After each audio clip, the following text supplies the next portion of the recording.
Recipe பேர் வெங்காய போண்டா. இப்போ எப்படி பண்ணுறதுன்னு பார்க்கலாம்.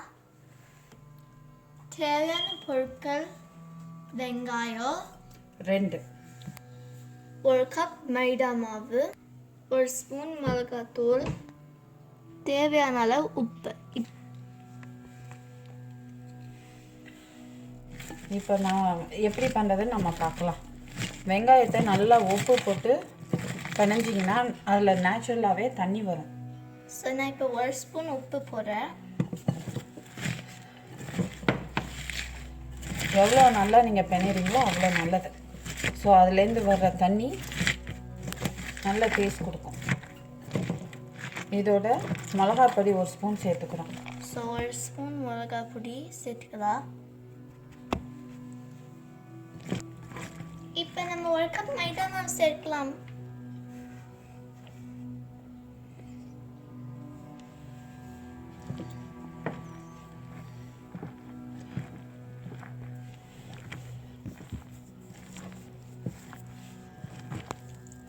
லைட்டாக கொஞ்சமாக தண்ணி சேர்த்துக்கலாம். ரொம்ப ஊற்றாதீங்க, கொஞ்சமாக.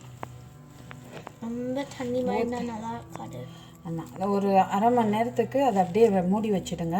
அரை மணி நேரம் கழித்து நம்ம எண்ணெயில் போட்டு பொரிக்கலாம்.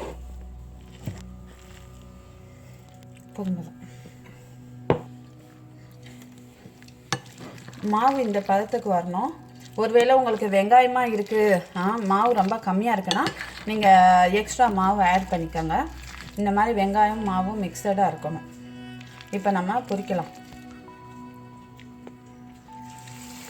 அடுப்பை கம்மியாக வச்சுட்டு இந்த மாதிரி ஸ்பூனில் அழகாக எடுத்து போடுங்க.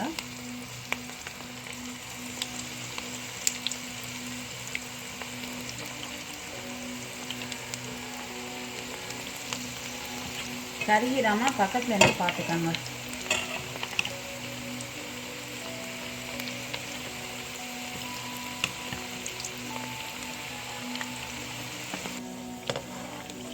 ஒரு பக்கம் வெந்தோன்னா இன்னொரு பக்கம் திருப்பி போடணும். ஸோ ரொம்ப கேர்ஃபுல்லாக பார்த்துக்கோங்க. கொஞ்சம் டைம் எடுக்கும். நல்லா கிறிஸ்பியாக நல்லா டேஸ்ட்டாக இருக்கும். குழந்தைங்களுக்கு ரொம்ப பிடிக்கும்.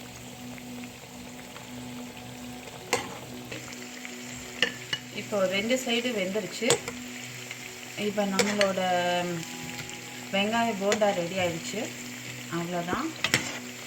ஸோ இதை எண்ணெய் வடிகிற பாத்திரத்தில் எடுத்து வச்சு அதுக்கப்புறம் நம்ம யூஸ் பண்ணலாம்.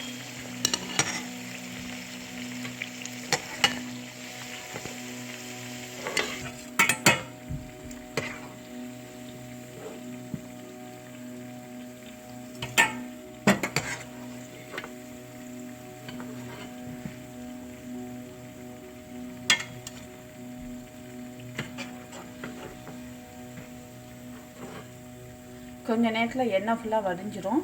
அதுக்கப்புறம் நம்ம எடுத்து சாப்பாட்டுக்கு தொட்டு சாப்பிட்லாம், இல்லை டொமேட்டோ கெச்சப் வச்சு ஸ்நாக்காகவும் சாப்பிட்லாம். இது ரொம்ப நல்லாயிருக்கும், கிறிஸ்பியாக இருக்கும். இந்த வீடியோ உங்களுக்கு பிடிச்சிருந்துச்சுன்னா காமெண்ட் பண்ணுங்கள், லைக் பண்ணுங்கள், ஷேர் பண்ணுங்கள், சப்ஸ்கிரைப் பண்ணுங்கள், அடியில் உள்ள பெல் பட்டனையும் ப்ரெஸ் பண்ணுங்கள். தேங்க்ஸ் ஃபார் வாட்சிங்.